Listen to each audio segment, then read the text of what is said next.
دیکھیے کہ یہ وحی کی تحمل کی تیاری کی ایک ایگزامپل ہے یہ سورۃ الشورى میں کی آیات میں ہے۔ بسم اللہ الرحمن الرحیم وَمَا كَانَ لِبَشَرٍ أَن يُكَلِّمَهُ إِلَّا اللَّهُ إِلَّا وَحْيًا أَوْ مِن وَرَاءِ حِجَابٍ أَوْ يُرْسِلَ رَسُولًا فَيُوحِيَ بِإِذْنِهِ مَا يَشَاءُ إِنَّهُ عَلَى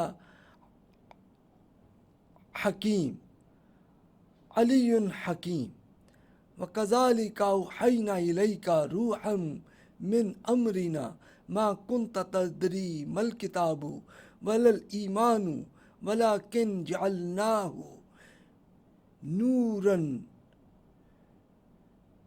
نَهْدِي بِهِ مَن نَّشَاءُ مِنْ عِبَادِنَا وَإِنَّكَ لَتَهْدِي إِلَى صِرَاطٍ مُّسْتَقِيمٍ صِرَاطِ اللَّهِ الَّذِي لَهُ مَا فِي السَّمَاوَاتِ وَمَا فِي الْأَرْضِ أَلَا إِلَى اللَّهِ تَصِيرُ الْأُمُورُ۔ اب ترجمہ یہ ہے کہ کسی انسان کے لیے یہ ممکن نہیں ہے کہ اللہ اس سے روبرو بات کرے۔ یہ بات تو وحی کے طور پر ہوتی ہے یا پردے کے پیچھے سے، یا پھر وہ کوئی قاصد، کوئی ایمبیسڈر بھیجتا ہے اور اس کے حکم کے عین مطابق جو چاہتا ہے وہی کرتا ہے۔ وہ برتر اور صاحب دانش ہے۔ اسی طرح اے نبی، ہم نے اپنے حکم سے ایک روح آپ کی طرف وحی کی ہے۔ آپ کو علم نہ تھا کہ قانون کیا ہوتا ہے اور ایمان کیا ہوتا ہے، مگر اس روح کو ہم نے ایک روشنی بنا دیا جس سے ہم اپنے بندوں سے جسے چاہیں راہ دکھاتے ہیں۔ یقیناً آپ سیدھے راستے کی طرف رہنمائی کر رہے ہیں، اس خدا کے راستے کی طرف جو زمین اور آسمانوں کی ہر چیز کا مالک ہے۔ خبردار رہیے، تمام معاملات اللہ کی طرف لوٹائے جاتے ہیں۔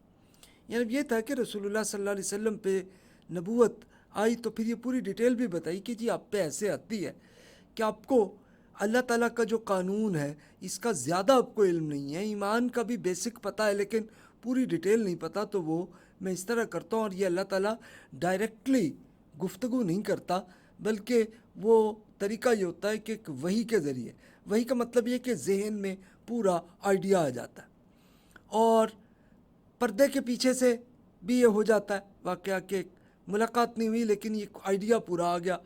اور ایک یہ ہوتا ہے کہ اللہ تعالیٰ فرشتوں کو ایک ایمبیسڈر کے طور پر پھر بھیجتا ہے اور وہ پوری ڈیٹیل دیتا ہے، اور پھر وہ یہ پورا اللہ تعالیٰ کا دین پورا سمجھ میں آ جاتا ہے، اور پھر اگلا سلسلہ چلتا ہے۔ اب یہ دیکھیے کہ یہ وہ واقعہ ہے کہ جو خود رسول اللہ صلی اللہ علیہ وسلم کی ٹریننگ اور ایجوکیشن کا سلسلہ ایسے چل رہا تھا، اور جو فرشتے تھے یہ اب ہمیں معلوم ہوتا ہے کہ جبریل علیہ السلام جو فرشتوں کے ہیڈ تھے تو وہی آتے ہوتے تھے۔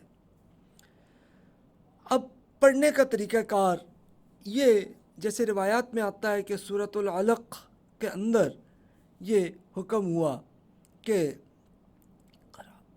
اقرأ بسم ربک الذی خلق خلق الانسان من علق اقرأ وربک الاکرم الذی علم بالقلم علم الانسان ما لم یعلم۔ جیسے یہ اس میں بتایا گیا کہ بھی آپ دیکھیے کہ اللہ تعالیٰ نے اقرأ پڑھیے، آپ یہ سب جس طرح سے اللہ نے آپ کو یہ بھیجا ہے اس کو پڑھیے، اور اللہ تعالیٰ نے آپ کو یہ اس طرح سے کیا کہ قلم کے ذریعے آپ کو علم سکھایا۔ تو یہ اوورآل اس کا مطلب یہ ہے۔ تو اب یہ رسول اللہ صلی اللہ علیہ وسلم نے یہی فرشتے کو جبریل علیہ السلام کہا کہ جی مجھے تو پڑھنا نہیں آتا، تو ان کا کہ نہیں اللہ تعالیٰ آپ کو پڑھا دیں گے۔ اور ہوتا یہ تھا کہ جبریل علیہ السلام پوری اپنی آواز سے پورا قرآن جو ہے وہ پورا بیان کرتے تھے، اور اللہ تعالیٰ نے ایک یہ صلاحیت دی ہوئی تھی کہ رسول اللہ صلی اللہ علیہ وسلم کو پورا یاد آ جاتا تھا۔ اور اس میں ایک جگہ پہ تو یہ ہوا کہ رسول اللہ صلی اللہ علیہ وسلم نے ذرا جلدی کرنے کی کوشش کی تو اللہ تعالیٰ نے روکا کہ نہیں، آپ اس کی پرواہ نہ کریں، بلکہ آپ کو پورا یاد رہے گا، یہ اللہ تعالیٰ آپ کو یاد دکھاتا رہے گا، بے فکر رہیے۔ اور انسانی شکل میں فرشتے آتے تھے، جیسے سیدہ عائشہ رضی اللہ تعالیٰ عنہ بیان کرتی ہیں کہ رسول اللہ صلی اللہ علیہ وسلم نے بتایا کہ فرشتہ جب بالکل انسانی شکل میں آتا ہے تو مجھے آسانی ہوتی ہے کہ پوری بات صحیح طرح سے سمجھنا اور یاد کرنا آتا ہے. اور پھر یہ جسمانی اثرات یہ اس کے روایات میں آتے ہیں کہ جیسے رسول اللہ صلی اللہ علیہ وسلم پہ پسینہ بھی آ جاتا تھا اور چادر اوڑھنے لگتے تھے. یعنی اب ظاہر ہے کہ یہ وہی جب اللہ تعالیٰ کی بات آ رہی ہے تو اس کے لیے پورا دل میں ایک یہ آتا تھا اور پھر پسینہ بھی آ جاتا تھا, پھر سردی بھی لگتی تھی, چادر اوڑھ لیتے تھے اس میں. پھر مسلسل اشتیاق بھی پیدا ہونے لگا کہ جب اب رسول اللہ صلی اللہ علیہ وسلم پہ مسلسل وہی آنے لگی تو اب آپ کے پھر یہ ہوا کہ ایک یہ خواہش ہونے لگی کہ جناب یہ فرشتے یہ جبریل آتے رہیں اور بتاتے رہیں, ایک خواہش بھی آنے لگ گئی تھی. یہ بالکل آپ پہ بھی پریکٹیکلی ہوتا ہے کہ آپ ایجوکیشن جب سٹارٹ کرتے ہیں بڑا مشکل لگتا ہے, پریشر لگتا ہے, لیکن اس کے بعد پھر یہ ہوتا ہے کہ جب آپ کی یہ عادت ہو جاتی ہے تو پھر تو دل چاہ رہا ہوتا ہے کہ اور پڑھیں, یہ آتا ہے دل. تو کچھ لگتا ہے اسی نوعیت کا ہوگا معاملہ. پھر کیف و نشاط کی حالت ہو جاتی تھی کہ بالکل سکون اور صدقہ اور خیرات رسول اللہ صلی اللہ علیہ وسلم فوراً دے دیا کرتے تھے کہ جیسے یہ وحی آتی تھی تو پھر وہ یہ کرتے تھے کہ جو بھی غریب لوگ ہیں ان کو لے جا کے پورا جو کیش یا کوئی اور چیز وہ دے رہے ہوتے تھے ساتھ ساتھ. تو یہ بہت تھا, اپنے عادت تھی. اور پھر آپ یہ دیکھیے کہ ایک یہ موقع بھی آیا کہ بیچ میں تھوڑے سے ٹائم کے لیے جبریل علیہ السلام آئے نہیں تھے, اللہ تعالیٰ نے ابھی حکم نہیں دیا تو انہیں, تو رسول اللہ صلی اللہ علیہ وسلم پہ ایک یہ کیف و نشاط کی جو حالت تھی وہ رک گئی تھی کہ بھی وہ آ نہیں رہے, کیا وجہ ہے, کیا معاملہ ہے. تو اس میں تھا تو پھر وہی آ گئی اور تب نارمل ہو گیا معاملہ. اور یہ بالکل پہلے دن ہی سیدہ خدیجہ رضی اللہ تعالیٰ عنہ کے جو کزن ورقہ بن نوفل رضی اللہ تعالیٰ عنہ تھے ان سے ملاقات کی تھی, جنہوں نے انبیاء کرام علیہ السلام کی ہسٹری کو پورا پڑھا ہوا تھا. تو انہوں نے بتایا بے فکر رہیے, یہ اللہ تعالیٰ آپ کی پوری مدد کرے گا.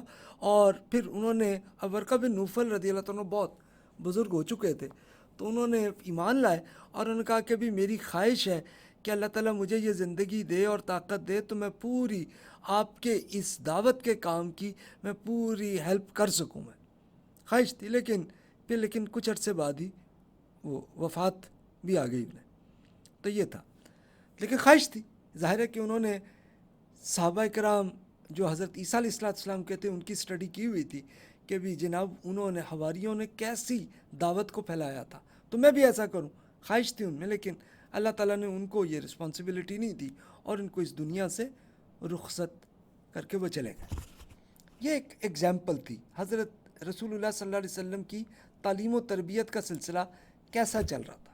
اب یہ دیکھیے کہ کچھ اور آیات ہیں جس میں نفسیاتی تسکین یعنی سائیکولوجیکلی کیسا سکون محسوس ہوتا تھا, انہی آیات کے اندر آپ کو یہ نظر آئے گا. اس کا ترجمہ میں عرض کر دیتا ہوں آپ کے سامنے.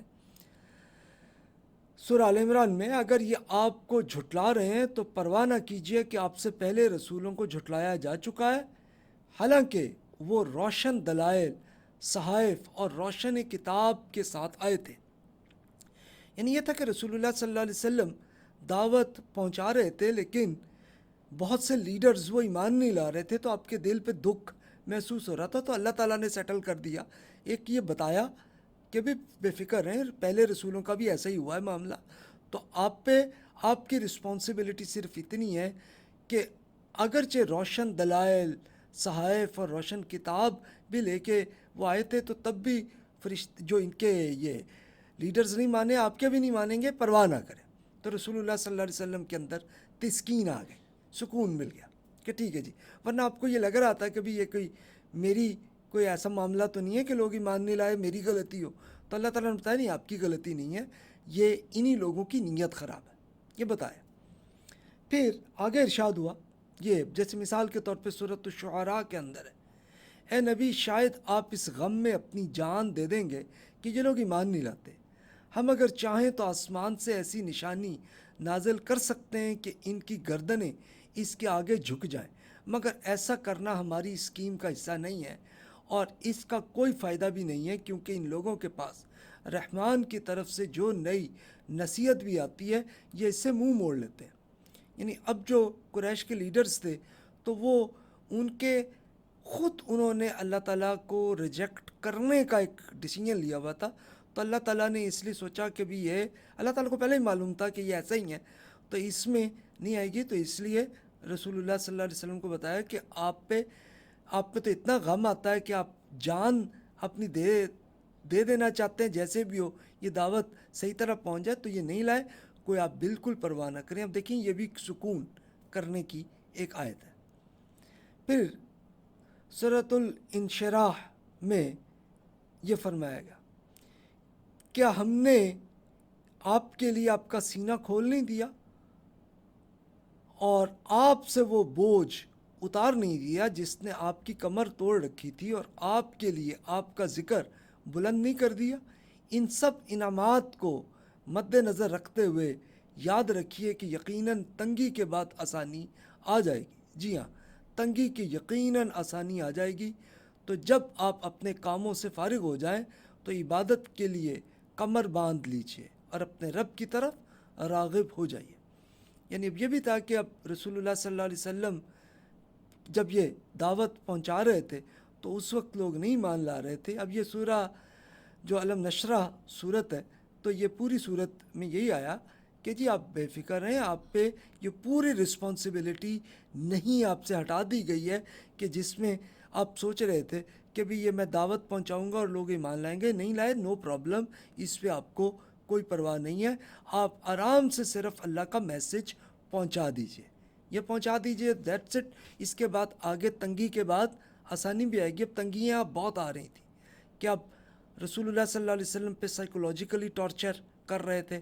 آپ کے صحابہ کرام رضی اللہ عنہم جو اسپیشلی جو غلام تھے اور جو فائنینشلی اسٹیبل نہیں تھے تو ان کو ایک مارتے تھے لوگ اور اس طرح کی حرکت کرتے تھے. تو اللہ تعالیٰ نے بتایا کہ تنگی کے بعد آسانی آئے گی. آئی. اب صحابہ کرام رضی اللہ عنہم کو پھر یہ حکم ہوا کہ آپ حبشہ چلے جائیں, سکون سے سیٹل ہو جائیں جا کے. اور اس کے بعد کچھ عرصے کے بعد یہ ہوا کہ رسول اللہ صلی اللہ علیہ وسلم کو حکم ہوا کہ آپ یثرب چلے جائیں. آپ چلے گئے اور صحابہ کرام چلے گئے, وہاں پہ بھی سیٹل ہو گئے. اب ان پہ کوئی مذہبی تشدد وہ ختم ہو گیا. اس کے بعد پھر جو بھی ایمان لاتے تھے وہ مدینہ آتے جاتے تھے اور سیٹل ہوتے جاتے تھے. جنگیں بھی ہوئیں لیکن ان پہ اللہ تعالیٰ نے مدد کی اور سارے معاملات سیٹل کر دیے. یہ دیکھیے پوری ایجوکیشن تھی رسول اللہ صلی اللہ علیہ وسلم کی. اب یہ اس کی کچھ ایگزامپل تھی.